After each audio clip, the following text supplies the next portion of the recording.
Hey people, it's Nayas talking. I would like to thank The Voice newspaper and I will link their article in the description.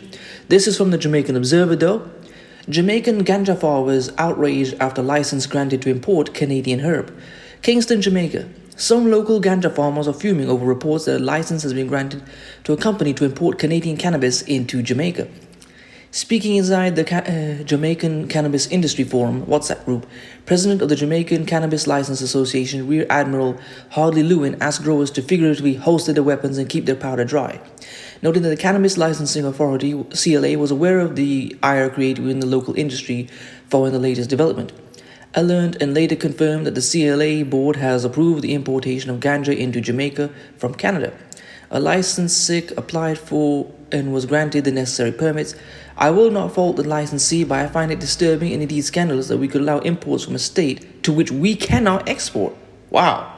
So you can't export things to Canada, but they can import things. So anyway, I have had a meeting with the chairman of the CLA. He recognizes the angst in the industry. It is anticipated a full review will be done. Please holster your weapons and keep your powder dry, he added.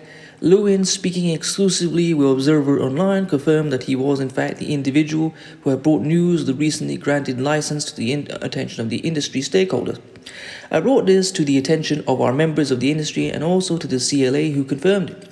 I made a lot of noise about it because I am very angry that the country that does not allow Jamaican imports or exports from Jamaica into their markets could be granted permission to export to Jamaica, he said. Lewin, a former police commissioner, has been appealing for calm from industry stakeholders, noting that he was advised that the matter and the whole perspective of the CLA will be re-examined. However, some members of the 4-year-old WhatsApp group, which comprise approximately 60 individuals, expressed they are not interested in heeding Lewin's guidance. According to the stakeholders, the time has come to take stronger action. One member of the group who has asked for anonymity slammed the CLA, arguing that the body has been acting to hinder the growth of the local industry and traditional growers. When asking to comment on the criticism leveled against the CLA as it relates to the body's overall approach to traditional growers, Lewin said he believes the problem lies in the length of time it has taken to get support for certain groups. I think the traditional farmers are trying to seek a way to get into the legal market, and there are a number of things involved, including costs.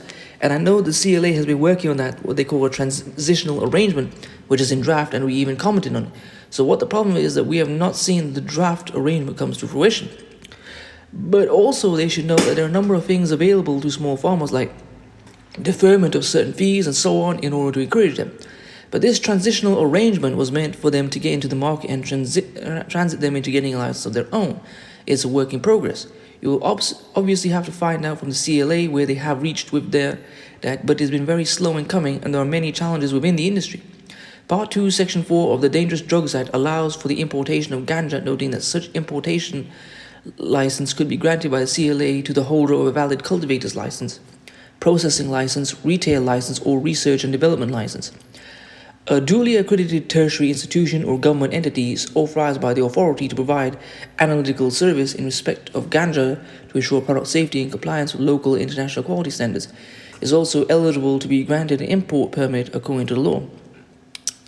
Well, there's a lot of things I want to comment on this. Now, I made a video a while back talking about Rwanda where they grow cannabis which is sold for export to Europe and North America, but local Rwandans can't grow it.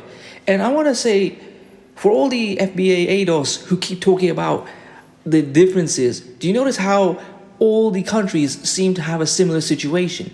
It's that foreigners, whites, all seem to get allowed to use this industry, but blacks, local, are just kept out of the industry, even by their own people. So the thing is, all these FBA ADOS, the thing is, black people have the same situation worldwide because white supremacy is worldwide. And this whole thing about, well, they have a unique situation, which I'm not saying that they don't have their own unique situation, but it's not to say that they're the only people who suffer from white supremacy. But this is also something I want to talk about. You know, I don't know about the actual import-export situation in America, but if you are a Tijuana Black American and you get a dispensary license and you can get into this industry, which is another thing that we have to talk about because lots of blacks are being kept out of this industry, so there has to be more lobbying from that.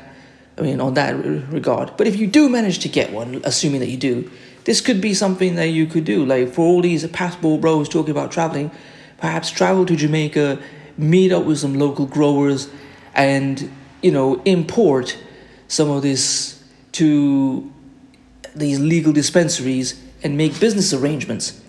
Because while this is quite frankly an outrage that a country that won't allow imports or exports from Jamaica is now being allowed to export their products to Jamaica, this could be a business opportunity for Hawaiian Black Americans to make money with Jamaicans, to get in on the legal weed industry. So anyway, please comment, rate, share, and subscribe. Peace.